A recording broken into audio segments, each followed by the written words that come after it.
प्रिय साथियों, आप सभी का स्वागत है अभिनंदन हमारे यूट्यूब चैनल एम के टीचिंग पॉइंट में। आज के वीडियो में बात करेंगे अरसर संयुक्त का जो मामला है उसकी गूंज जो है गृह मंत्रालय तक पहुंची है और हाई कमान का जो है नियुक्त पर भी बड़ा आदेश आया है और शिक्षा विभाग को भी बड़ा निर्देश दिया गया है। साथ में शिक्षा मंत्री अब अरसर सौ की नियुक्त के अलावा उनके पास कोई और विकल्प नहीं है। क्यों नहीं है? और साथ में आप अगर 69,000 शिक्षक भर्ती की महत्वपूर्ण अपडेट पाना चाहते हैं तो कृपया हमारे यूट्यूब चैनल एम के टीचिंग पॉइंट को सब्सक्राइब करें और बेल आइकन को प्रेस करें। अगर वीडियो अच्छा लगता है तो वीडियो को लाइक करें और शेयर भी करें। तो यहाँ पर स्टार्ट करेंगे वीडियो को और सबसे पहले बात करेंगे कि आपकी 6800 की नियुक्त का जो मामला है उसकी गूंज गृह मंत्रालय तक पहुँची है, क्योंकि कल शिक्षा मंत्रालय और गृह मंत्रालय की संयुक्त बैठक हुई है और उसमें जो है सूत्रों के हिसाब से खबर आ रही है कि आपकी जो गोरखपुर की घटना हुई है वो बहुत ही प्रभाव छोड़ा है और गृह मंत्री जी ने जो है इसको अपने संज्ञान में लिया है और जल्द से जल्द इस मामले को कंप्लीट किया जाए, इसको लेकर के यूपी बेसिक शिक्षा विभाग को निर्देशित भी किया है। और साथ में हाई कमान का भी बहुत बड़ा निर्देश जारी हुआ है यूपी सरकार को कि आप 6800 की नियुक्त को कंप्लीट कीजिए, क्योंकि ये मामला जो है अब जो है राष्ट्रीय स्तर पर आने लगा है। अभी तक यूपी में ही इसकी गूंज थी, अब ये ऊपर बढ़ने लगा है, जिससे ये देशव्यापी समस्या न बने इसको लेकर के सरकार प्रतिबद्ध है और जल्द ही इन जो है शिक्षकों को नियुक्ति दी जाए और इनका जिला आवंटन जारी किया जाए। और किस हिसाब से जारी किया जाएगा इसको लेकर के बेसिक शिक्षा विभाग को भी बड़े निर्देश जारी किए गए हैं, क्योंकि हुई विसंगतियों के आधार पर ही ये लिस्ट निकाली गई थी। अब बेसिक शिक्षा विभाग के अधिकारी इसमें हिला हवाली कर रहे हैं और कोई मुख्य विकल्प निकाल के सामने नहीं आ रहे हैं।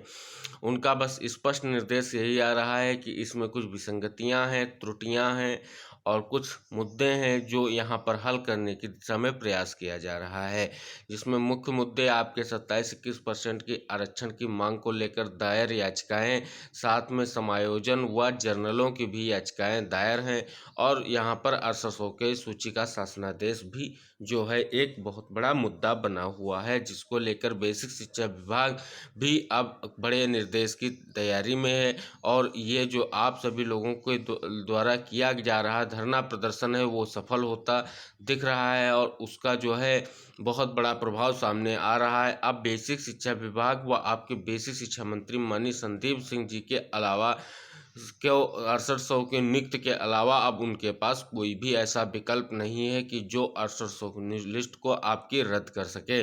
बस 6800 को नियुक्त देना है, कैसे देना है, ये विचार जो है बेसिक शिक्षा विभाग के लिए बहुत बड़ी समस्या बनकर खड़ा हुआ है, क्योंकि यहाँ पर जिस हिसाब से गलत चयनितों को अभी तक कोई भी ऐसी चीज़ नहीं कही गई है, ना ही उनको अपना पक्ष रखने के लिए आदेशित किया गया है या कोई अन्य अपडेट अभी तक नहीं दिया गया है। तो किस प्रकार से ये 6800 को नियुक्त देते हैं ये देखने वाली बात होगी, क्योंकि बेसिक शिक्षा विभाग पे चारों तरफ से दबाव बनता नजर आ रहा है। इधर सीएम योगी भी लगातार जो है आपकी 6800 नियुक्त को लेकर के हुए गोरखपुर के मामले को बाद में अपनी नज़र बनाए हुए हैं और आप सभी लोगों की नियुक्त पर जो आपके बेसिक शिक्षा मंत्री जी हैं उनसे लगातार बातें हो रही हैं और बेसिक शिक्षा विभाग में भी मंत्री जी लगातार मीटिंग ले रहे हैं अधिकारियों की और प्रोग्रेस जानने की कोशिश कर रहे हैं 6800 की नियुक्ति को लेकर के। तो अब ये मामला आप सभी लोगों का जल्द हल होता दिखेगा और इसमें सकारात्मक चीज़ें होती दिखेंगी, क्योंकि अब सरकार को भी ये समझ में आ गया है कि इन 6800 को नियुक्ति देना ही पड़ेगा, क्योंकि इस लिस्ट को अब रद्द नहीं किया जा सकता। क्योंकि पहले सरकार इसको रोक कर रखना चाहती थी या जो भी उसकी मंशा थी वो अब पूर्ण नहीं होने वाली है, क्योंकि साथियों ने बहुत प्रयास किया है और बहुत बड़ा काम किया है। क्योंकि मैं जैसा पहले भी बोलता आया था कि धरना प्रदर्शन ही एकमात्र विकल्प है। विधानसभा का घेराव, एनसीईआरटी का घेराव, फिर गोरखपुर का मामला, जिसमें सीएम योगी की जनसभा में पहुंच करके साथियों ने बड़ा जो है प्रयास किया और अपनी नियुक्ति को लेकर के प्रतिबद्ध हुई है। अब सरकार को भी नज़र आने लगा है कि इन 6800 को नियुक्ति देना अब सरकार के पास मजबूरी है। बट अब आप लोगों को ऐसा कोई विकल्प, जो मैं बार बार कह रहा हूं कि ऐसा अब आगे कोई विकल्प नहीं करना है कि सरकार और शिक्षा विभाग का जो प्रोटोकॉल है वो टूटे। बट आप सभी लोगों का जो ज़रूरी कदम है उनको उठाते रहना है, जिससे आप सभी लोगों को जल्द से जल्द नियुक्ति मिले।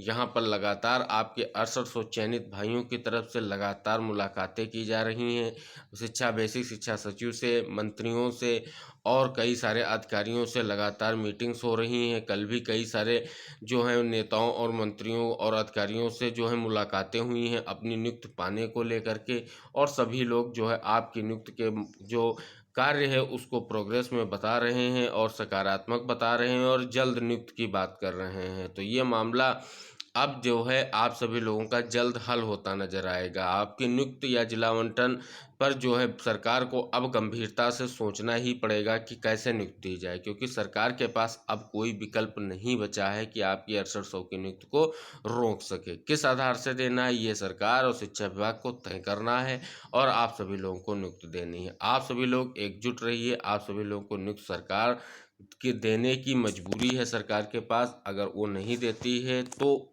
उसको स्पष्ट रूप से अब बताना पड़ेगा कि क्यों नहीं देती है, क्योंकि इधर शासनादेश भी मांग लिया गया है जो आप सभी लोगों के लिए प्लस पॉइंट है, क्योंकि जैसे ही शासनादेश दिया जाएगा वैसे ही कोर्ट स्पष्ट रूप से वही केस को है 13-156 वाले मैटर से कनेक्ट करेगा और उसी शासनादेश को उसमें जोड़ेगा जो आपकी अगली सुनवाई होने वाली है, जैसा सूत्रों से खबर आ रही है।